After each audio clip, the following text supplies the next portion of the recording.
Welcome back to another episode of TVGP's We Roguelike, at the show we play every roguelike in history. I'm here with Boston Dreamy, as always, Moonpier. I still hate you. Uh, Still hate you. this is week 3 of Griftlands. As I talked about last week, right before the show, I had my first run as the second character go all the way wrong all at once. I can see why. Because, Yeah. spoiler alert, I've started a run with the second character now. Okay, let's talk about him then, because I'll talk about the third character here in a little bit. Okay, just before we jump on to character number 2 then, real quick jump on character number 1. I got up to the end of day 4, I got my teeth kicked in. Okay. Which I think is like the second to last boss in the game would be my guess, based on the storyline development. Okay. I got all the way up to the end of day 4 and did a whole bunch of wonderfulness, and then immediately, it was like, oh, you think you're doing well? Kick, kick, kick, kick, kick, kick, kick. Right. And I just got smashed. I had to do 5 super hard negotiations Oh, wow. in a row in one day. Jeez. So, no resolve build up, nothing like that. It was wonderfully terrible. And everybody who I was negotiating with hated me. Oh boy. Which gives them plus 20 resolve. So I'm starting at 30 and dealing with people who have 78 resolve. Oof. Yikes. And one of them had one of their core arguments had an ability which was every time you shuffle your deck, they gain 1 impatience stack. Oh god. Okay, great. Now, I don't know if you remember me talking about my deck last week. I think it was, but my deck is very much based on pull card out, get buff, get debuff for them, whatever it is. So I would end up with by the time I'd used all my energy, 8 cards in my hand that I couldn't use and had to put in my discard pile. I was reshuffling my deck every 2 turns. Oh, woof. It was just okay, so this is going to go poorly. Great. Yeah. But I did get up to a boss, and I was doing so well, and then I literally had they I think they did basically their equivalent of their limit break, and it was targeted at me, not one of the 3 people I had with me. Oh, right. At me, and of course, because it's targeted at me, it's if this hits, I die, and I had 0 cards for applying composure that I could use or applying defense in a battle. Right. So then I was like, well, I guess this is me done then, kind of thing. Well, guess I'll die. I tried everything and nothing worked, and it was terrible, and so on and so forth. But I did get the big XP bar thing at the end at last. Yes. Where it starts adding cards to the pool, which I don't know if I like or not, because I was like, there's too many cards as it is. Thank you very much. I don't need more getting thrown in here. At least you're starting to unlock some of those green perks. Something I had no idea about. Yeah, those are... I like a lot of those. There are some that I really like where... some of my favorites are... when you eat food, it also heals your pet. That one is super handy. I like starting a run where someone random already loves you. I'm assuming it's because of how far I got in that first run. But I had 12 perk points to spend. Nice. So I unlocked 7 of the tier 1s and 3 of the tier 2s. And I got the 2 people automatically like you the start of your run perk. I immediately equipped that one. Yep. And then I also equipped at the end of each day, someone who likes you now loves you. Oh, wow, nice. Okay. But I'm not sure if that is they only love you for that day and then they go back to or if they love you permanently from now on. Yeah, good question. I don't know if I have that one, so I don't know if I've used it yet. Yeah, so I'm curious about that one when I get to my second day as the new guy. And I can't remember what the third perk I had was. It was... I think I usually... Oh, God. It was as soon as you get a graft, it's immediately upgraded. Oh, wow, that's huge. Oh, okay. Nice. Because some of the grafts I had were at the start of every battle turn or every 3 turns in a battle, you improvise a card. Which, considering the loadout I was running with was based on improvising a card and throwing debuffs on people. Right. That was cool. The upgraded Nice. version does it every 2 turns, not every 3 turns. Jeez. Okay. So I'm curious to see what grafts I'm going to get now as the second guy and how that's going to affect it. But Mm-hmm. I'm obviously going to go for the one that's going to be better upgraded because Yeah. yay. Yeah. But yeah, but by the time I'd finished that first run as that lady, like I had like 2 people loved me and like 9 people hated me. That sounds about right. Yeah. It's like why? Yeah. And then it was like, are you getting a bit of a reputation for violence, by the way? And I was like, hold on. Wait a minute. I literally negotiate every chance I can, and I never kill people. Right. Why am I getting a reputation for violence? Right. You suck so much. So Yeah. then, of course, you decided to start with the second character. Yes. And I don't know, his style is interesting. Like Yeah. like having that coin be constantly there, and like honestly, I'll just flip the coin every single turn just Yeah. to see what happens. It's like, Yeah. oh, I've got like 3 snail cards and one like whatever the other one is. What is it? Snail and Heads and snails. okay, heads and snails. So I will like just flip it, roll all of my snails cards, and if I've still got energy left, I'll flip that coin. Hopefully, it lands on heads, and then deal my heads cards as well. Right. Right. I can't help it. It's an interesting mechanic, at least. I'm It's a not that cool far idea. into it with him, Yeah. so I'm curious how it's going to go. Yeah. It's a neat idea that I feel like it's one of those not really high risk, high reward because there doesn't seem to really be a risk to flipping or not flipping the coin.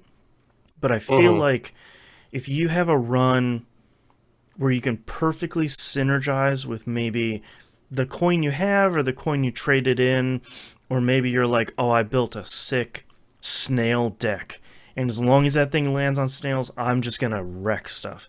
Um, but I feel like I would have to play a lot with him to really get my head around what's going on there. Yeah. Yeah, it's curious, and especially Yeah. now that I have a whole bunch of extra crap in my decks where it's just like, oh, here's a bunch of cards, have fun. But I don't know if Mm-hmm. those cards are just unlocked for the lady or if they're also unlocked for him. Like, I don't Yeah. know. I don't know. Because his deck seems very specific just for him, Mm-hmm. which makes me think that it's probably just Just for sale. yeah, just for Yeah. Sal and not for him also. I do like him as a character, though. He's this kind of like mostly polite, well spoken bounty hunter, I guess. Mm-hmm. Like dirty work sort of guy. It's a nice change from Sal, who's not really a bad person, but just kind of a lot more rough around the edges than that guy is. Yes. It's interesting. Like seeing the difference between the two of them is pretty good so far. Mm, I chose to work for the shovel people. I picked a shovel as my card. okay. Um, I don't remember. I was really tempted to work with the shock barons, but as a working class boy, I ain't gonna work with royalty That's right. and people like when I have a chance, I'm going like I'm helping the little guy out every Yeah. chance. Screw those rich people, I especially feel with the like name like shock barons. I feel like I worked with them too because the name Shock Barons was like, I probably don't want to be associated with whatever their deal is. Mm-hmm. The big thing for me is the only thing that made me want to possibly do that is the card you get for them. Like with if you choose the other option, you get the shovel, but the card you get if you work with the shock barons, it looks like it's a negotiation card, and it's called making a list. And if you use it against somebody, you add their name to the list, and it does more damage depending on how many people's names are on the list. So the Oh, you know more what? you use it, I did pick that one. So I am working with Shock Barons. I think if I remember correctly, I didn't understand the choice I was making because mm-hmm. I will be honest, there's a lot of text in this game, and I'm A not lot. 100% reading all of it. I honestly, I don't feel like highlighting every single bit of blue text to get a description about it. Like when someone says No, hash and it's blued, I'm just like, it's if it's I move also my stick all the way up there to highlight that and it doesn't give me a right. dictionary definition, I'm just going to be annoyed because then that's stick moving and B button pressing I didn't need to do. It's also one of those things where it's like if someone is like, I swear to Hesh, if you keep talking about this, I was like, I get it. I get it from context. I don't really need the glossary is super cool. It is pretty well detailed, but it is Mhm. very much a mouse game, and playing it on consoles is A little good. bit It rough. yeah, it's a good experience, but it's very much like, oh, you don't have a mouse? Okay, sure. Um, but yeah, that adding names to a list card was initially pretty confusing because um, when you're picking the card in negotiation, it tells you it's not going to do anything because you don't have any names on the list. So I didn't use it for a really long time. I was like, well, it's not going to do any damage. I don't have any names. And I was like, all right, Hmm. I got to actually use it first and then start building up the list of names. So it's Yes. interesting, but I'm not sure I would choose it again. Yeah. Yeah. No, I chose the shovel, so I'm currently in the process of heading to a foreman to talk to a foreman about doing something for the foreman for the people who dig the dirt. So it sounds like basically from context, I'm guessing that the area you're in with this new guy is Hmm. the area that Sal escaped from. So this is Yes. the area where she grew up and got out of to become a grifter. Right. Right. So I'm curious about that. It's genuinely pretty cool. Yeah. I did start after my run with the second character ended. I did start a run with the third character, who sucks as a person, Oh, just jeez. inherently. He's a rich kid who like ran away from home for a long time because he was kind of the unsuccessful one, and then came back after his parents died under mysterious circumstances. Comes back for his inheritance and finds that everybody has disowned him, um, Ha! which is a pretty good thing. Um, but he has a real bad attitude. He really kind of sucks. His skill, like his inherent skill, is weird. He has a number under his character when you're doing the like the actual battles, not negotiations. Hmm. And after every turn, that number grows every time you take damage. At the end of every turn, you heal for half that number. Okay. Yeah, so it's interesting, but sort of against what I'm going for in battles. I'm trying to not take any damage and build up armor and whatnot, but I'm not trying to Yeah. like build up this giant number of, and I really like the second characters that like overcharge, that like gun charge and overcharge system. Hmm. So to go away from that was kind of a bummer because I thought that made a lot of sense. I thought that was Well, really strong. that's what the shovel does. The shovel is very much it's related around how many empty charges you have. The shovel Mm, does more damage, I believe. wow, that's strong. So like both sides of your deck for that second guy sound like it's strong because if it's empty, you use a shovel. If it's full, then you use some of the cards that get stronger the more charges and more overcharges you have. That middle character is pretty cool. I think from So far, it's super unique. Like I've not yeah, really seen anything like it in roguelikes before. and for me, I feel like that's probably my favorite character out of all three so far because it almost seems like a Binding of Isaac level uniqueness where it's like, okay, we got a bunch of normal characters, but this one's really weird. And like you Hmm. can make a cool, powerful thing if you play to his strengths, but maybe that takes a little work to get there. One might Um, say that for you, it's the Lost. yeah, maybe. Like if you can play the unique strengths, you can kind of dance on that razor's edge and get Uh something huh. good going. Yeah. I feel like I'm fairly early on in my playthrough. I think I finished the first day with the third character, but honestly, I have had to prioritize other games this week. So my game time on this has been pretty low. And also, like we've been saying, these runs are long. So, Yeah. Like yeah. I literally it took me 2.5 weeks to finish one run.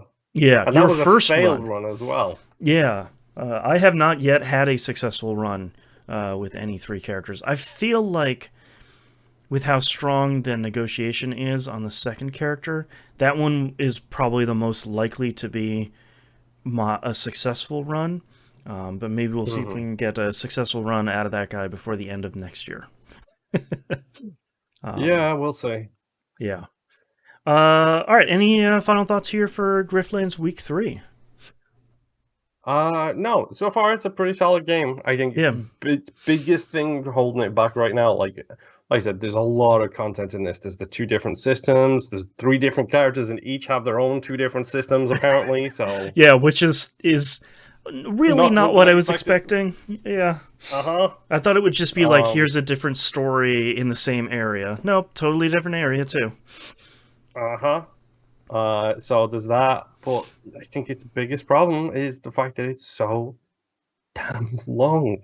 Yeah, if you want a game that has an incredible amount of content, especially for this low of a price, and if you want one game to play for like a year, Griftlands is probably it's probably the game you're looking for. You can spend a lot of time with this game. There's way more in here than it looks.